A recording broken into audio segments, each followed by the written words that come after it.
নমস্কাৰ, মোৰ নাম শ্ৰী জয়শ্ৰী গগৈ। মই বৰ্তমান CIIT ইনষ্টিটিউট থকাখনত post graduate diploma in computer application কোৰ্চটো কৰি আছোঁ। আজি মই কেইটামান প্ৰগ্ৰেমৰ বিষয়ে আলোচনা কৰিব লৈছোঁ। সেইকেইটাৰ ভিতৰত হৈছে HTML, নাম্বাৰ ছিষ্টেম আৰু আনটো হৈছে DOS। HTML হৈছে এটা ৱেব পেজ সৃষ্টিৰ বাবে এক মানক বা মাৰ্কআপ ভাষা। ই কোনো প্ৰগ্ৰামিং ভাষা নহয়, বৰং ই ব্ৰাউজাৰক এটা পৃষ্ঠাৰ গঠন কেনেকুৱা হ'ব সেই বিষয়ে নিৰ্দেশ দিয়ে। ইয়াৰ সম্পূৰ্ণ ৰূপ হৈছে হাইপাৰ টেক্সট মাৰ্কআপ লেংগুৱেজ। ই ৱেব ব্ৰাউজাৰক তথ্য প্ৰদৰ্শন বা গঠন কৰাত সহায় কৰে। HTML টেগ আৰু উপাদান ব্যৱহাৰ কৰি ৱেব ব্ৰাউজাৰ গঠন আৰু নিৰ্ধাৰণ কৰা হয়।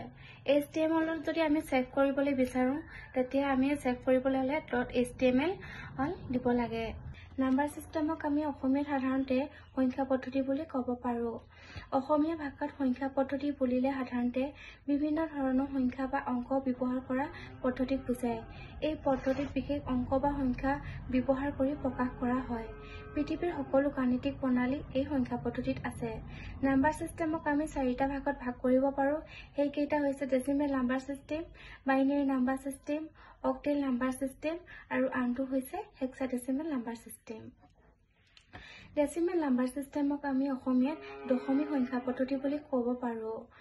এইটো হৈছে এটা দৈনন্দিন জীৱনত ব্যৱহৃত আটাইতকৈ সাধাৰণ পদ্ধতি।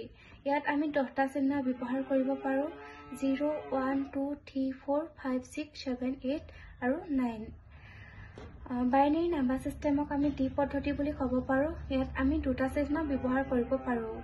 উদাহৰণস্বৰূপে হৈছে 0 আৰু 1। অষ্টক বা অক্টেল নাম্বাৰ ছিষ্টেম হৈছে এটা নাম্বাৰ ছিষ্টেম বা সংখ্যা পদ্ধতি। ইয়াত আমি 8টা চিহ্ন ব্যৱহাৰ কৰিব পাৰোঁ: 0, 1, 2, 3, 4, 5, 6, 7।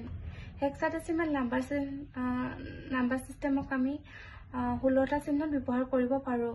উদাহৰণস্বৰূপে 0, 1, 2, 3, 4, 5, 6, 7, 8 আৰু 9।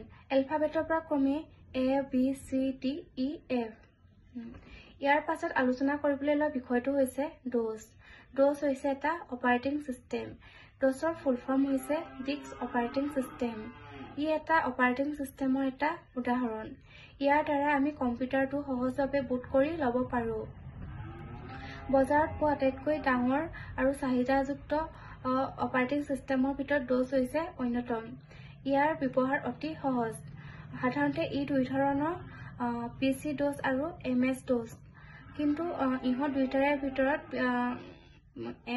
PC DOSতকৈ MS DOSটো অতি জনপ্ৰিয় আৰু চাহিদাযুক্ত। ধন্যবাদ।